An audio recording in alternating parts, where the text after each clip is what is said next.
Alright, so guys, we're back in of the first game between Echo and Godlike. Like I was saying, the both team is one of finalists of the finalists of the previous finals. So these were the two teams that was actually competing for the champion title. So it actually be very interesting how they play it out, because last season Godlike played it out smart and they went for occupational points with smokes and a lot of smokes.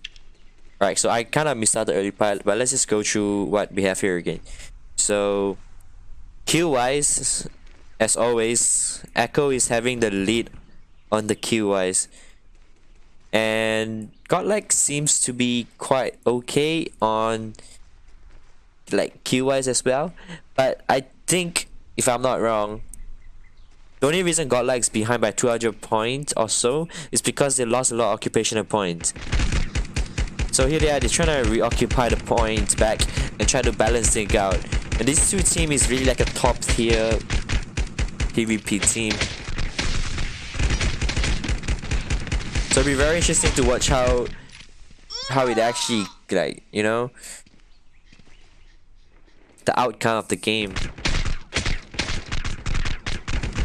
And so we have here like Godlike attempts to take the stronghold point, but Echo receives the information and they respond at the point, because as you know, if Echo has a point and even if Godlike tries to take it, but if one of Echo members spawns here, the point will be considered as contending and no one gets point until there's only one team on one stronghold.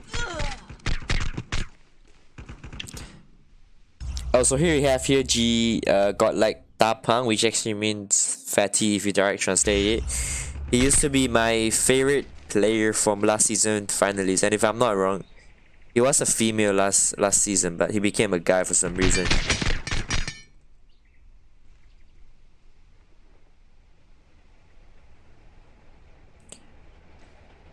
Oh, he bought back with Pacemaker. What? I'm so sure he bought back with Pacemaker.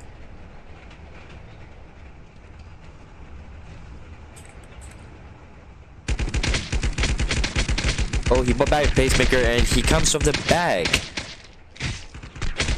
I'm sure the team didn't expect them to buy back a Pacemaker, because it's really too much, you know, like in a sense, but it's a very smart play to buy back with a Pacemaker. And I'm quite surprised to not see any... I'm quite surprised to not see Echo Joker, because Echo Joker, in my perspective, like my own opinion, he's the captain of Team Joker if I'm not wrong. He has 12,000 kills. So it's questionable why isn't he competing in this competition. And here we have here Godlike CNM is just jumping around. Pacemaker, yeah. Godlike Tapang bought back with Pacemaker. I'm pretty sure he bought it back with Pacemaker, because he respawned on the spot with 100 HP and started healing.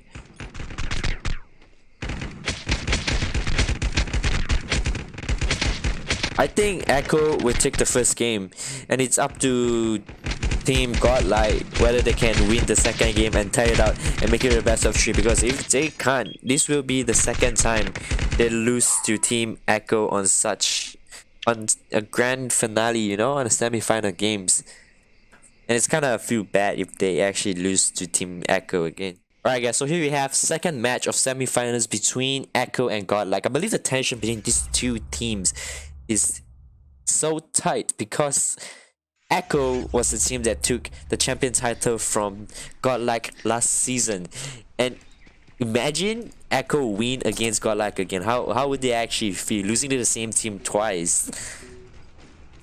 Alright, so let's see how would the Chinese team... I'm so used to calling them Chinese team because, you know, they have Chinese names and it's just easy to differentiate.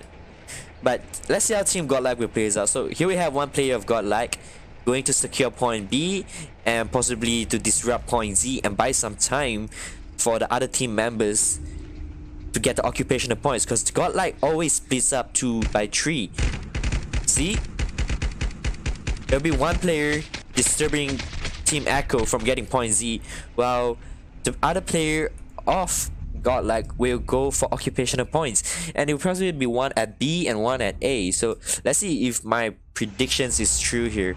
So here we have, yep, Godlike members going for point C, and they'll probably push for point A.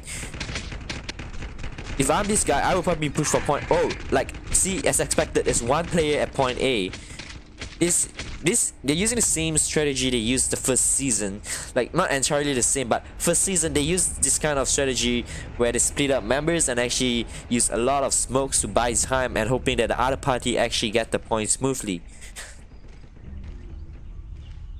How long will it last? It will be semi-finals best of 3 and then finals best of 3. So here we have Echo leading by 50 points, but it's not over for Godlike yet. It's a 2v1 here, but this player is not getting the information that the friend is struggling.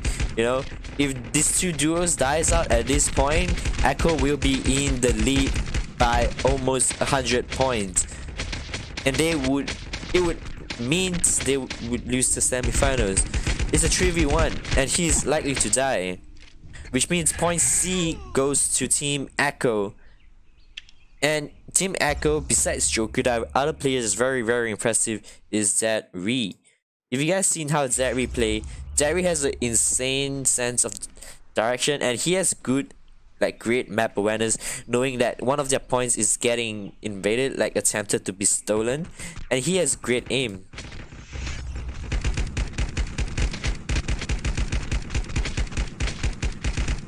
Team Echo is currently leading by 140 points with 3 strongholds and 1 stronghold in control of Godlike.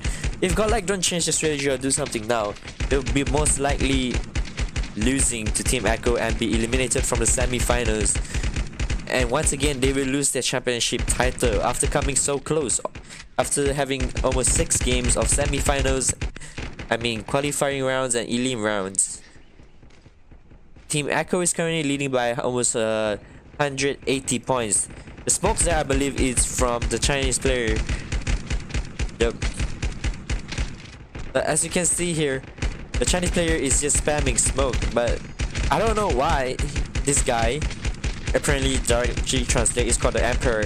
He's playing melee, and if he plays melee without the backup of a rifleman from his team, the combo isn't gonna work out.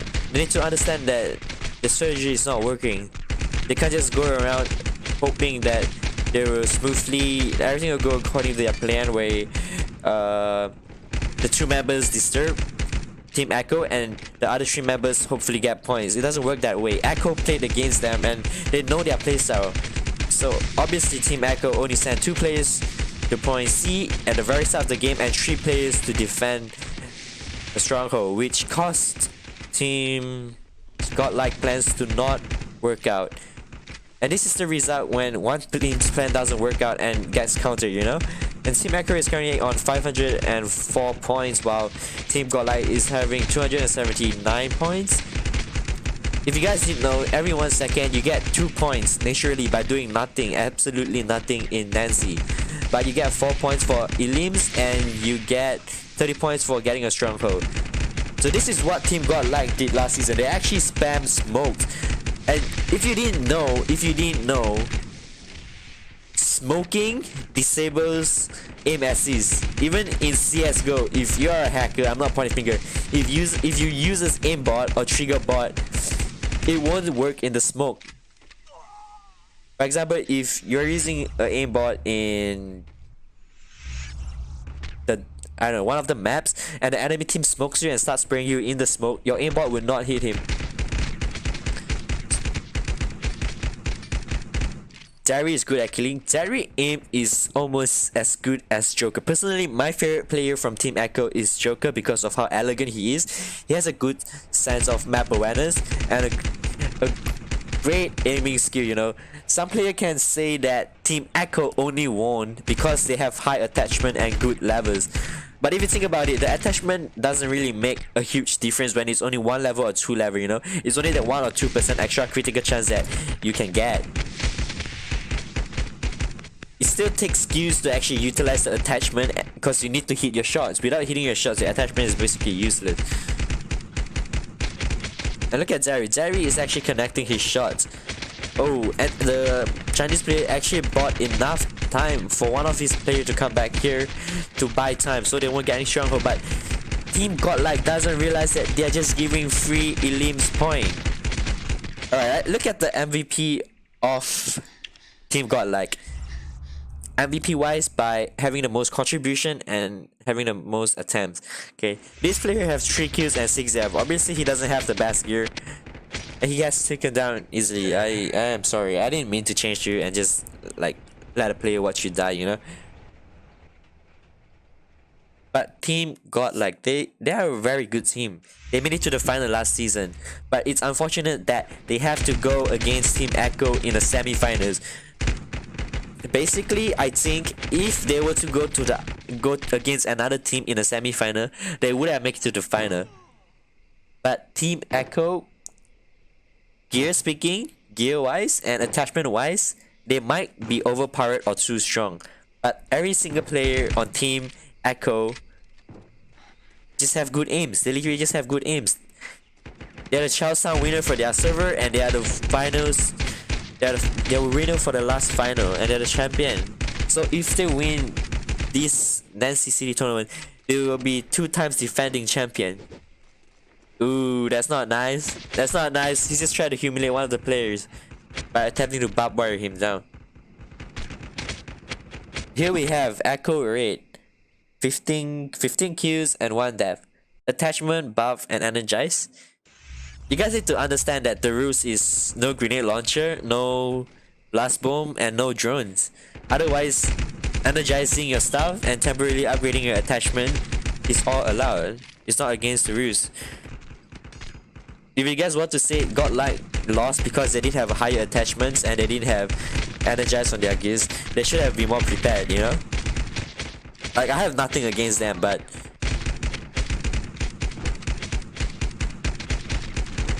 like, you know, sometimes when a team is strong, you just know they're strong. Like, for example, the ongoing tournament of Dota 2, the International. Look at Team Liquid. They have never lost a single bracket in the lower bracket.